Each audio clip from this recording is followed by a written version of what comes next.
Nintendo Direct. People are expecting big things. We didn't quite get big things. We got some okay things. First off, the reason I don't normally watch Nintendo Directs is that an announcement was Pyra and Mithra are joining Smash from Xeno something. This is why I don't usually watch these. Fall Guys coming to the Switch summer of 2021. That's a great game. Great. Also coming to the Switch is Outer Wilds. That's going to be a great game too. It was a great game. It is a great game. I could see that being pretty fun to play on the Switch. We've got this. This is interesting. Famicom Detective Club. Apparently these are old, I'm assuming, Super Nintendo games. I like the way that they did the update and the animation. I think it's done very tastefully. I think it looks pretty nice. I would actually maybe give these a chance if they were a nice price. There's two of them. They're coming out May 14th. Pre-orders available now. Samurai Warriors number 5 is coming in the summer. We've got Legend of Mana coming June 24th. Monster Hunter Rise. More story-based than usual. I've never played a Monster Hunter game. It's coming March 26th, 2021. There's also going to be a Switch console and a controller being released. Mario Golf. This actually looks pretty good. Optional motion controls. I like that. Speed golf mode. Everyone tees off at the same time, races through to reach the ball. Their ball, I guess. Seems to have like Mario Kart powers of dashes and special shots. There's a story mode with the Mii characters. There were a bunch of Mii announcements today in Miitopia. We'll get to that later. You start off as a rookie. You level up your different stats. It's coming out June 25. Tales from the Borderland, I know that's not what's on the screen, is coming out March 24th. All 5 episodes are included. Wow, that's really nice of you, not just to give you 4. Great. That game's pretty good. It's probably the funniest video game I've ever played. Capcom Arcade, 32 games, a rewind feature, select difficulty. Although then it gets a little confusing. They say 1943, the old shoot 'em up, top-down playing game, comes free, then purchase add-ons. Local co-op only instead of online co-op. Launches today. Pretty underwhelming. Stubbs the Zombie Rebel Without a Pulse, March 16th. Is this a game that's like released on PC and now is getting a port? This actually looks really interesting. You sort of recruit different humans to become zombies. I would give that a try. No More Heroes 3. Looks like the Wii game. You do odd jobs to earn entry fees to fight bosses.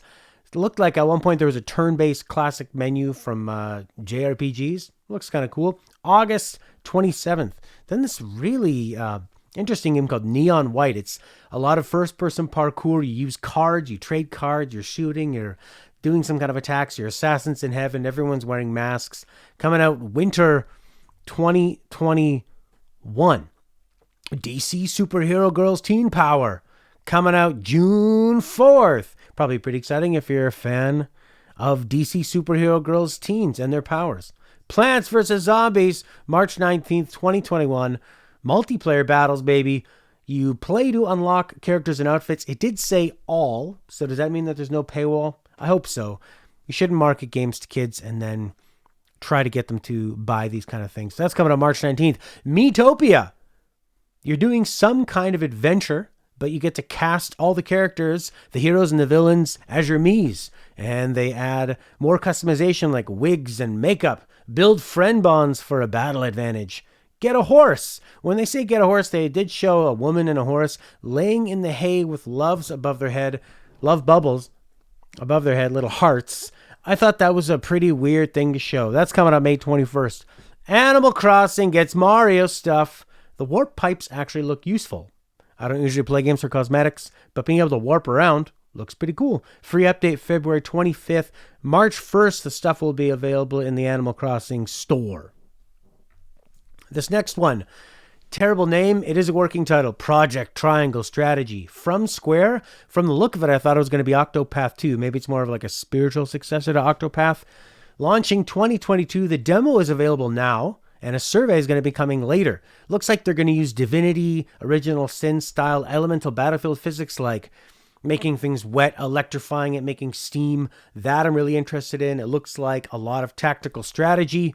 You also gather info to sway your allies. You get people to vote differently, and the story can significantly change. It sounds like it's all voice acted with text on the screen. Hopefully it wasn't just voice acting for the trailer. That would be a whole bunch of bullshit if they did that. I'm actually pretty into that.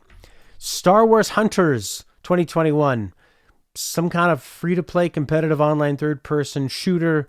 Not really a lot of details here, but I'm sure they're going to find lots of ways to try to get your money so you can pay extra to play as your nostalgia. This next game actually looks really interesting. Not this one. This is Hyrule Warriors Age of Calamity Expansion Pass. So for Hyrule Warriors Age of Calamity, you've got, it's $20. May 28th, you get new weapons and costumes for Link. Wave 1 in June, expanded roster, new weapon types, new challenges on Royal Ancient Lab. New enemies. Wave 2 in November, new character vignettes, new stages, expanded roster, new battle skills for existing characters. Ooh. Let's see here. Knockout City actually sounds pretty good. It's an online third-person competitive open sports game. I saw a lot of ball throwing and passing, hero classes, different powers. That's coming out May 21st. That looks really good. The developers of Danganronpa and Zero Escape have a new game. It's got side-scrolling action narrative. It's called The World's Ends Club. That's coming out May 28th. Hades is getting a physical release. 32 colors, 32 pages in color, a compendium, a digital soundtrack. That's coming out March 19th. The Ninja Gaiden Master Collection. You get Sigma 1 and 2 and Razor's Edge. Includes all the DLC and costumes. That's coming out June 10th. Bravely Default 2, February 26th. New trailer and demo. Out now. Ghosts and Goblins Resurrection Remastered February 25th. I didn't think that looked all that great. Saga Frontier Remastered April 15th. There's a new protagonist named Fuse. New features and a new scenario for the protagonist, Acellus. It sounded like the narrator doing the voiceover didn't know how to pronounce it. He sort of vumbled it all together. Apex Legends. Play the lowest resolution version of the popular shooter on your Switch. Hopefully the frame rate holds up. It's going to be free to play. It's going to be cross-platform. Switch players get new legendary Pathfinder skins, 30 free levels for Season 8 Mayhem Battle Pass, and you earn double XP on the Switch for the first 2 weeks after the launch, March 9th. Skyward Swords coming. HD remastered. Joy-Con controls. One Joy-Con controls a sword. One will control your shield. You can shoot a bow. And if you don't want to do that, you can just play with the buttons by using the right stick. They really made it sound like they had to rack their brains and come up with a brilliant solution for this. Because some people are going to be playing on the kids' version of the Switch, the portable only one. You're not going to have anything. I'm really glad they didn't just force you to move the entire Switch in your hands like this to do it. They're going to let you play with buttons. I love that. Also, Splatoon 3 is coming out. When I first saw this video, I thought, is this Borderlands? Is it going to be an open world Splatoon? Is it going to be like a battle royale? To me, I just thought it looked like Splatoon 3. I love the vibe of Splatoon. I love what they do. Even like something like this where they let you pick your character and customize them. It's all done very seamlessly. It's coming out in 2022, and it's actually a bloody gameplay trailer. That's what I like about Nintendo. So, no Breath of the Wild news. A new Skyward Sword. I haven't actually played Skyward Sword, so that could be useful to me. Mario Golf, I'm interested in. Apex Legends is going to be free, so that I might as well grab that. Maybe Ninja Gaiden. I mean, I've never played that, and you can get them all three of them. Hopefully it's like $40 or less. Knockout City, I think, looks really good. Project Triangle Strategy looks really good. Miitopia. I would play that if it wasn't super expensive. Plants vs. Zombies, actually, I think looks pretty decent. Neon White's got potential. Stubbs the Zombie's got potential. Maybe Legend of Mana. Actually, the two Famicom Detective Clubs. I'd say overall, and Fallout guys, so you're going to get all your games on here. All your multiplayer games, all your big trendy games a year after they've been really trendy. But they're all here. You can even play Apex Legends, and it's going to be free. What did you think?